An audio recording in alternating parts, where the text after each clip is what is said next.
America ഒരു സ്ഥലത്ത് ഒരു റെജീം ചേഞ്ച് ആഗ്രഹിക്കുന്നുണ്ടെങ്കിൽ ആദ്യം അവിടെ നേരിട്ട് ആക്രമണം നടത്തുന്നതിന് പകരം അവിടെ ജനാധിപത്യ വിപ്ലവം ഉണ്ടാക്കും. അത് സാധാരണമാണ് അമേരിക്കയെ സംബന്ധിച്ച്.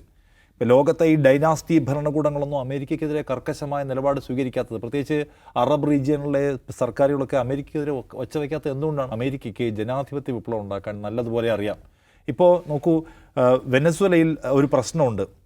അവിടെ മയക്കുമരുന്ന് കച്ചവടം നടക്കുന്നു, അല്ലെങ്കിൽ മയക്കുമരുന്നിൻ്റെ കേന്ദ്രമായിട്ട് ആ രാജ്യം മാറുന്നു എന്നത് ആ രാജ്യത്തിൻ്റെ ഒരു ആഭ്യന്തര പ്രശ്നമല്ലേ?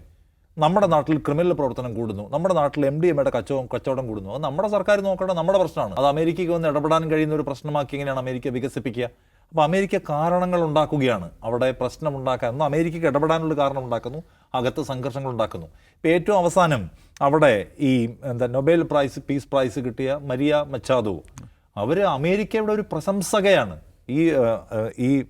ഇദ്ദേഹം മാറണം, അതിൽ മദൂറോ ഭരണകൂടം മാറണമെന്നും ഈ ഭരണകൂടത്തെ കൊണ്ട് ഈ രാജ്യത്തെ ജനങ്ങൾക്ക് ജീവിക്കാൻ കഴിയില്ല എന്ന നിലപാട് സ്വീകരിക്കുമ്പോൾ തന്നെ ഈ ഭരണകൂടത്തിൻ്റെ റെജീം ചേഞ്ചിന് ആവശ്യമായിട്ടുള്ള സഹായം അമേരിക്ക ചെയ്തു തരണമെന്ന് പറയുന്ന ഒരാളാണ്. അവർക്ക് പീസ് പ്രൈസ് കിട്ടുകയാണ്. ആ പീസ് പ്രൈസ് പോലും സാധാരണ നിലയ്ക്ക് സംഭവിച്ചിട്ടുള്ള ഒന്നാണോ, അതൊരു ലോബിങ്ങിൻ്റെ ഭാഗമാണെന്ന് നമുക്ക് സംശയിക്കാം. അമേരിക്ക അങ്ങനത്തെ വലിയ പണികൾ എടുക്കുന്ന രാജ്യമാണ്. അതുകൊണ്ട് അവിടേക്ക് കടന്നു കയറണമെന്ന് അമേരിക്ക തീരുമാനിച്ചിരിക്കുന്നു. അതിന് അമേരിക്ക ആഭ്യന്തരമായ സംഘർഷങ്ങൾ ഉണ്ടാക്കുന്നു എന്ന് വിചാരിക്കാം. അതിന് അമേരിക്ക ഈ പറഞ്ഞ ഡ്രഗ് കാർട്ടൽ പോലെയുള്ള ഒരു രാജ്യത്തിൻ്റെ പ്രസിഡന്റ് മയക്കുമരുന്ന് കച്ചവടക്കാരനായി മാറിയിരിക്കുന്നു. ക്യാപിറ്റലിലെ അദ്ദേഹത്തിൻ്റെ പ്രസിഡന്റിൻ്റെ പ്രത്യേക ഹാങ്ങർ എന്ന് വെച്ചാൽ അദ്ദേഹത്തിന് മാത്രം സഞ്ചരിക്കാനുള്ള പ്ലെയിൻ ഓപ്പറേറ്റ് ചെയ്യുന്ന സ്ഥലമാണ്. അതുവഴിയാണ് ഇത് മുഴുവൻ കടത്തുന്നത് എന്ന ആരോപണം ഉന്നയിക്കുക. എന്നിട്ട് തെളിവെവിടെയാണ്? ഭീകരതയുടെ അച്ചുതണ്ടാണ് ഇറാഖ് എന്ന് പറഞ്ഞിട്ട് ഇറാഖിനെ ആക്രമിച്ചത്. ലോകത്തെവിടെ ഇല്ലാത്ത രാസായുധങ്ങൾ വെച്ചിരിക്കുന്നു എന്ന് ഞങ്ങൾക്ക് മിസ്റ്റേക്ക് പറ്റിപ്പോയെന്ന് ഒറ്റ വാചകം പറഞ്ഞു. 10 ലക്ഷം പേരെയാണ് കൊന്നു കളഞ്ഞത്. ഇതിനൊക്കെ അവിടെ തെളിവ്. അപ്പോൾ എന്ത് സംഭവം ചോദിച്ചാൽ അവർക്കവിടെ ആക്രമിച്ച് അവിടുത്തെ വലിയ തോതിലുള്ള എന്തെടുക്കണം, എണ്ണ സംഗതി എടുക്കണം. ഹ്യൂഗോ ഷാവേസിൻ്റെ കാലത്ത് അവരെല്ലാ കമ്പനികളെ ഒഴിവാക്കി ദേശസാൽക്കരിച്ചു മൊത്തം. അത് അമേരിക്കയ്ക്ക് അത്ര ഇഷ്ടമുള്ള കാര്യമല്ല. അപ്പോൾ അവിടുത്തെ ലോകത്തെവിടെയും അമേരിക്ക ആക്രമിക്കുന്നതിന് അമേരിക്കയ്ക്ക് സാമ്പത്തികമായ താല്പര്യമുണ്ട്.